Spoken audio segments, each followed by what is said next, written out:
Hello everyone, welcome back to the channel. So remember how I've been saying for years now, literally years, that despite everything Kody has claimed about his love life, the reality doesn't quite match up. He's always insisted that he didn't truly love his ex-wives, and that Robyn is the one true love of his life. But let's be real. Kody has never seemed like the type of guy who could ever be content with just one woman. Consider this. Each time a new wife came around, she became his favorite for a time. And to be honest with you, if the situation ever arose where he had the chance to introduce someone new to the family, I have no doubt that he would stash Robyn on the back burner for the new wife. And the coup de grace face when Kody endured all those alls that he never loved Janelle, Christine, or Mary. It almost seemed less honest and more like an excuse, like he had to defend his ego by redefining the past. I didn't love them anyway. That is why it all fell through. Convenient, isn't it? Well, surprise, surprise. This new season appears to be Kody's own redemption tour. Yes, he is out here attempting to woo back his exes, saying sorry left and right, and sharing how he is feeling. Christine even posted a teaser clip for the season on her Instagram. And get this, she is the only cast member to share it thus far. Mary quiet, Janelle nada. But Christine, she is giving us a look. Now, her plot this season is present, but the teaser was heavily Kody-centered. We didn't really see all that much of Christine apart from her dealings with him. There is one scene where she is with David, then another where she is in the car, obviously dreading getting together with Kody. And when they sit down to talk, Kody whips out the old favorite, "I want to apologize from the bottom of my heart." Yada, yada, yada. We've heard it before, but Christine does have a subplot. It seems that she is feeling jealous and resentful because her children are relocating to North Carolina, near Janelle. That digs up old feelings of rejection, and it looks like her previously solid relationship with Janelle isn't what it used to be. They're still close, but their paths are diverging. And now, the million-dollar question: might Christine's jealousy even further strain their relationship? And then, you won't believe this, when Kody is discussing with Robyn the possibility of bringing in new wives into the family, did you notice what was hanging directly behind him? A gigantic portrait of him and Robyn smooching in front of his old Lexus. Not any ordinary portrait, though. This thing is ginormous and obviously very pricey. It looks like he had it done after the rest of the wives departed, kind of as a statement. See, Robyn is forever. This was a legacy painting, the artist said. It was a 36 by 72-inch masterpiece, framed in gold leaf and painted using a photograph taken the day Robyn responded with a yes to Kody's proposal. She even said the soundtrack of their courtship played in the background while she painted, filling her studio with their so-called love story. And the big reveal: Kody and Robyn first spotted it together on their anniversary. Talk about grand gestures, eh?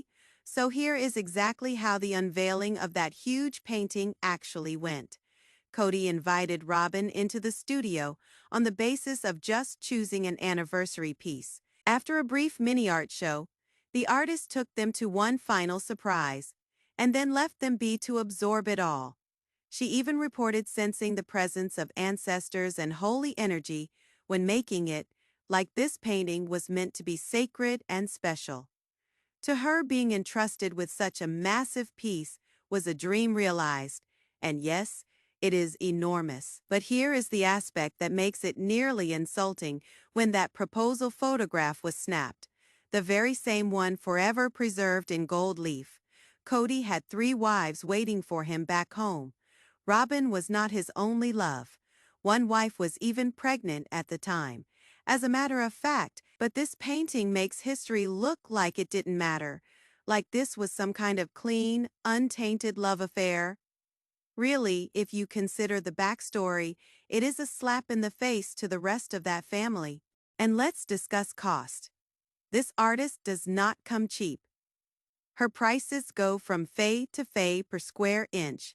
And because she said this work was her costliest piece ever, we can reasonably conclude Kody splurged on the high side. At Faye per square inch, the painting alone would be worth a minimum of Faye and, that is before you add in the gold leaf frame. Throw that in, and you're easily talking Faye or more. That is correct. While Kody was fighting with his wives about money, sparring over Coyote Pass, and griping about money, somehow managing to scrounge up the cash to order a Faye love shrine for Robyn. And this is the coup de grace face. It has no resale value. This is no collectible, no investment. It is a one-of-a-kind work that exists only for Kody and Robyn. No other person is ever going to want to put that on their wall. He basically went through fake on a painting that symbolizes not just his marriage to Robyn, but all the hurt, drama, and torn-up relationships in its wake. And yes, the artist did an excellent job. It is not ugly because of her hands. It is ugly because of what it tells. Now flash forward to the scene we all witnessed. Kody sitting in front of that very same painting, this so-called legacy painting full of love, ancestors, and holy significance, informing Robyn that another woman may possibly be joining the family. Let that be in mind for a moment. The irony writes itself. And have you seen Robyn's response? The cutting makes it appear she was displeased with the suggestion. Now, whether that was magic of production or truly her feelings, we can't say for certain. But I remain convinced on this. I don't think Robyn actually wants plural marriage. Yes, she'll go on and on about faith and claim to be supportive of polygamy because that is what the religion she grew up in taught her she needed to do in order to get to heaven.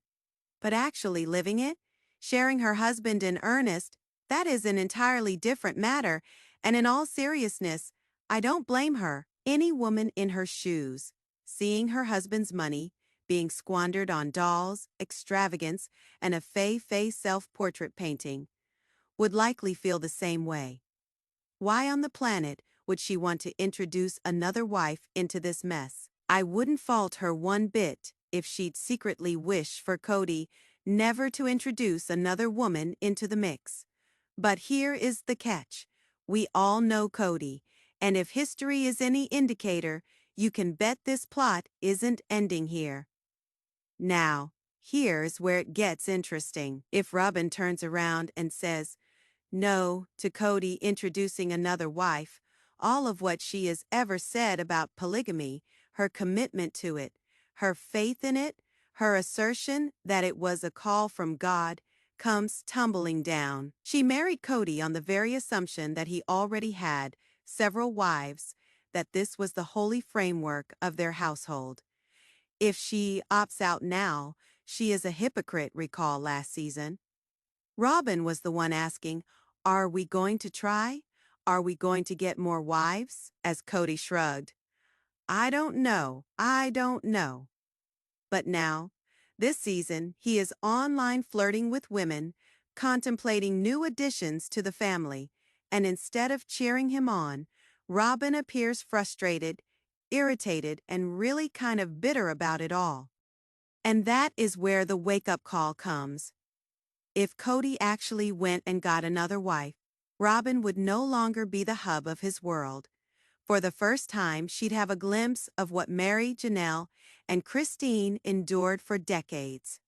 And let's be real, Robyn's had a whole different experience from theirs. She didn't have to suffer through the poverty years.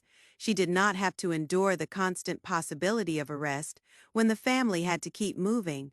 She joined in when the show was already being broadcast.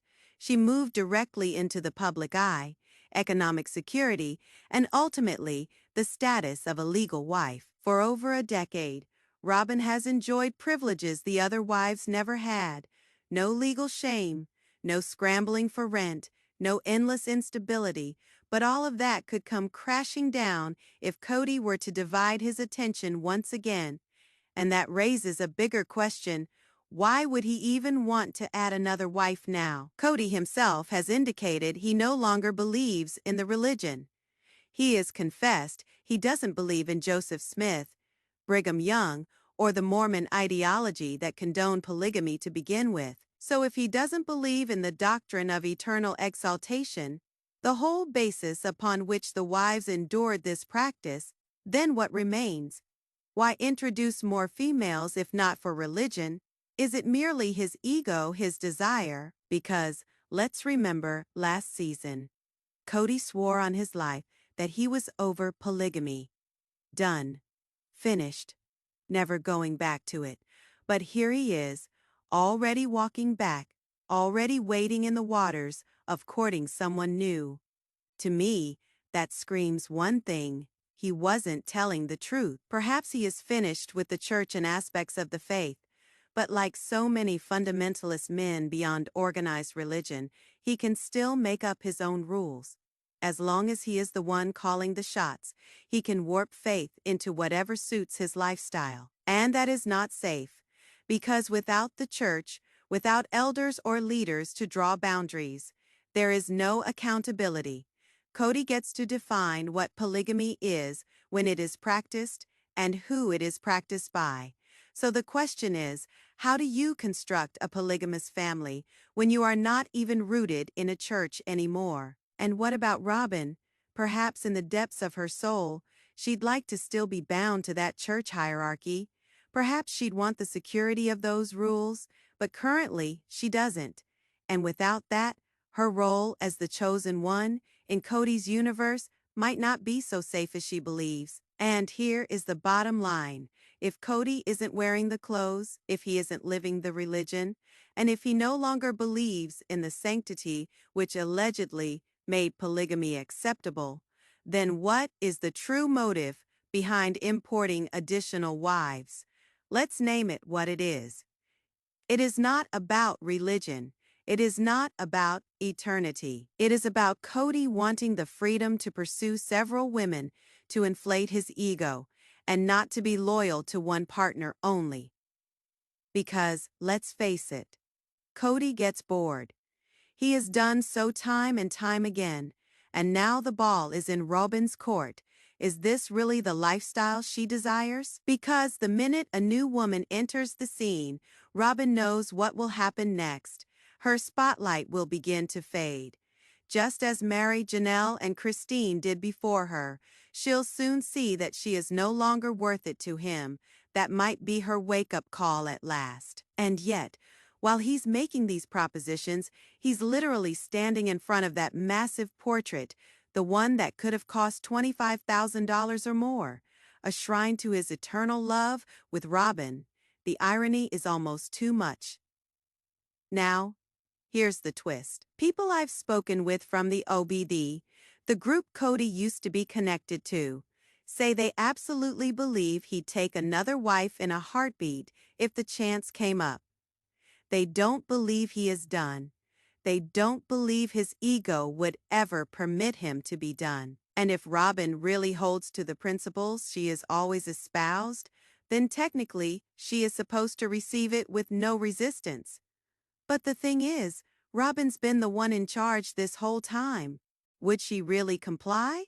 Or would she finally put her foot down? So I'll leave it to you. What do you think? Is it totally crazy that Kody would drop that much cash, over $25,000, on the oversized portrait of him and Robyn, only to go right ahead and begin discussing bringing someone new into their marriage? Do you think Robyn is beginning to realize the fissures, and perhaps even the cash, are slipping away from her? Leave your thoughts in the comments below. I don't know how excited I am to hear what you guys are going to say about this. And don't forget, of course, to give this video a big old thumbs up, hit subscribe if you haven't already, and click the little bell so you never miss a post. Thanks so much for hanging out with me today. Besties. Until next time, bye, besties.